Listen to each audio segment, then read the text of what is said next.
Assalamualaikum warahmatullahi wabarakatuh. Selamat pagi semuanya. Salam sejahtera bagi kita semua ya. Marilah kita berdoa sebelum mulai pelajaran ya.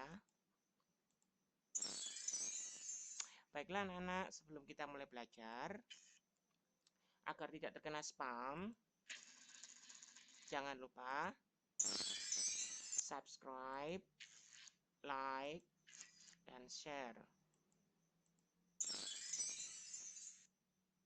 Hai semua, kali ini kita akan belajar tentang seni tari. Pengertian seni tari yaitu gerakan tubuh secara berirama yang dilakukan di tempat dan waktu tertentu untuk keperluan pergaulan, mengungkapkan perasaan, maksud, dan pikiran. Bunyi-bunyian yang disebut musik pengiring tari mengatur gerakan tari dan memperkuat maksud yang ingin disampaikan. Gerakan tari berbeda dari gerakan sehari-hari seperti berlari, berjalan, atau bersenam. Gerakan di dalam tari bukanlah gerakan yang realistis, melainkan gerakan yang telah diberi bentuk ekspresif dan estetis. Perhatikan video berikut ya. Bapak Ibu guru lampian tangannya mana? Kasih beri jongkak. Bapak kepala sekolah, Pak Dalil. Jongkak. Bapak saya jongkak. Ini Pak Daru yang tadi diinformasikan oleh Pak Daru bahwa juga begitu ya.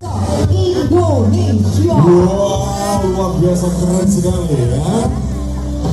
Tapi dijahit tidak tua, ya Allah. Ini mungkin kabel di bawah 1 meter.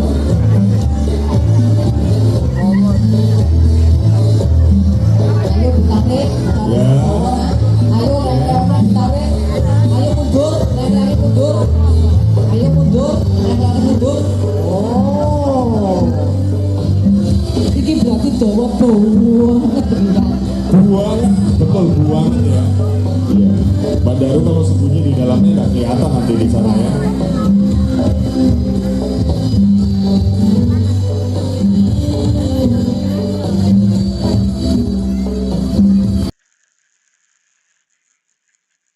Nah, sekarang kita bahas lebih lanjut ya. Sebuah tarian sebenarnya merupakan perpaduan dari beberapa buah unsur, yaitu wiraga atau raga, wirama atau irama, dan wirasa atau rasa. Ketika unsur ini melebur menjadi bentuk tarian yang harmonis, unsur utama dalam tarian adalah gerak. Gerak tari selalu melibatkan unsur anggota badan manusia. Unsur-unsur anggota badan tersebut di dalam membentuk gerak tari dapat berdiri sendiri, bergabung, ataupun bersambungan. Menurut jenisnya, tari digolongkan menjadi 1. Tari rakyat, 2. Tari klasik, dan 3. Tari kreasi baru.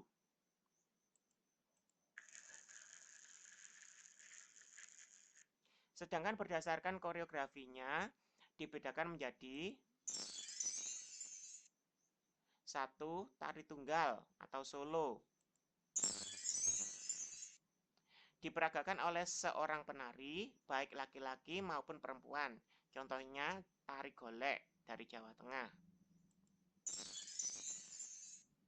2. Tari berpasangan atau duet atau pas de deux. Diperagakan oleh 2 orang secara berpasangan. Contohnya tari topeng dari Jawa Barat. Tari kelompok atau grup koreografi. Diperagakan lebih dari 2 orang. Dalam sebuah tarian, terutama tari kelompok, pola lantai perlu diperhatikan Ada beberapa macam pola lantai pada tarian, antara lain 1. Pola lantai vertikal,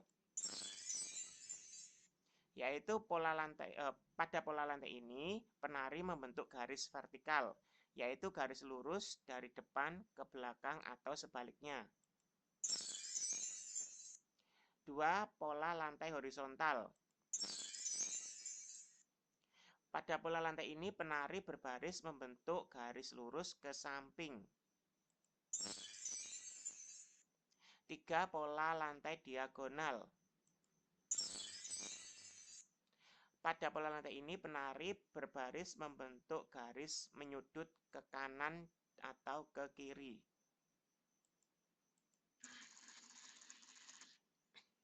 Tari tradisional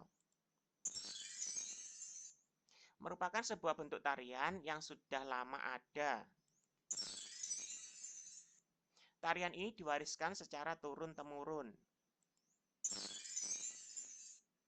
Sebuah tarian tradisional biasanya mengandung nilai filosofis, simbolis, dan religius. Semua aturan ragam gerak tari tradisional, formasi, busana, dan riasnya hingga kini tidak banyak berubah.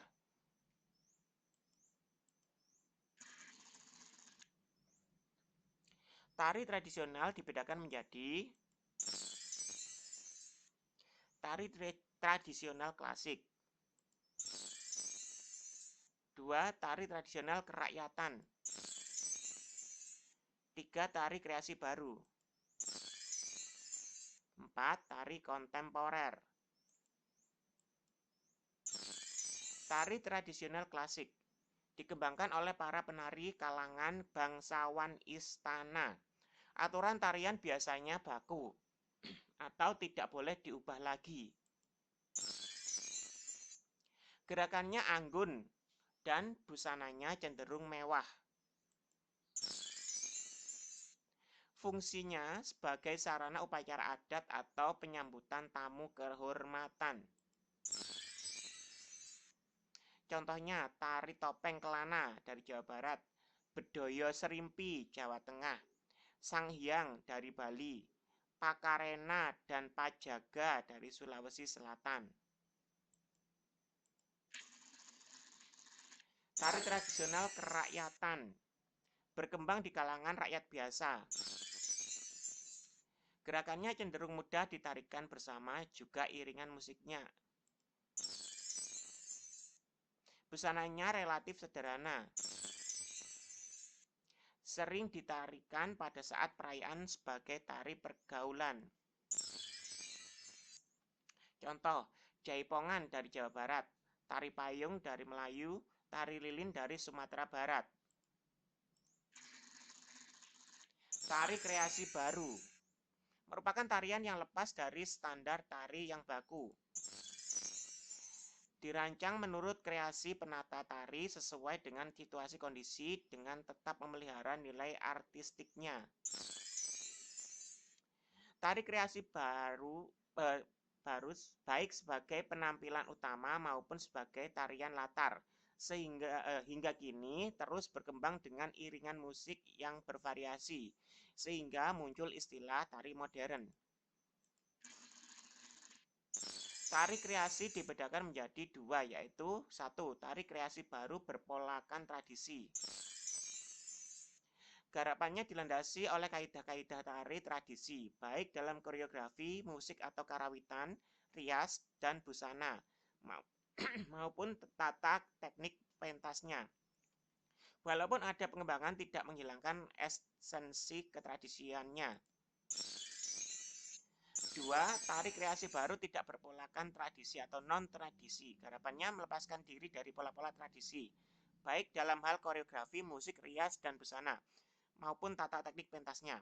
Walaupun tarian ini tidak menggunakan pola-pola tradisi, tidak berarti sama sekali tidak menggunakan unsur-unsur tradisi. Mungkin saja masih menggunakannya tergantung pada konsep gagasan penggarapannya. Tarian ini disebut juga tari modern, yang istilahnya berasal dari kata Latin modo, yang berarti baru saja. Tari kontemporer Gerakan tari kontemporer simbolik terkait dengan koreografi bercerita dengan gaya unik dan penuh penafsiran. Seringkali diperlukan wawasan khusus untuk menikmatinya.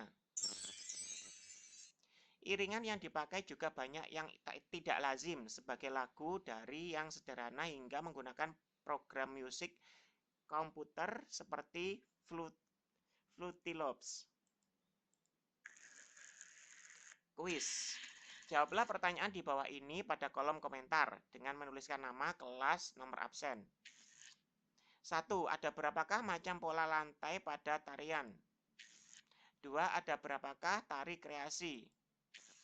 3. Ada berapakah tari tradisional? Nah, sampai di sini dulu materi kita kali ini ya. Kita akan melanjutkan pada pertemuan berikutnya. Agar tidak terkena spam, jangan lupa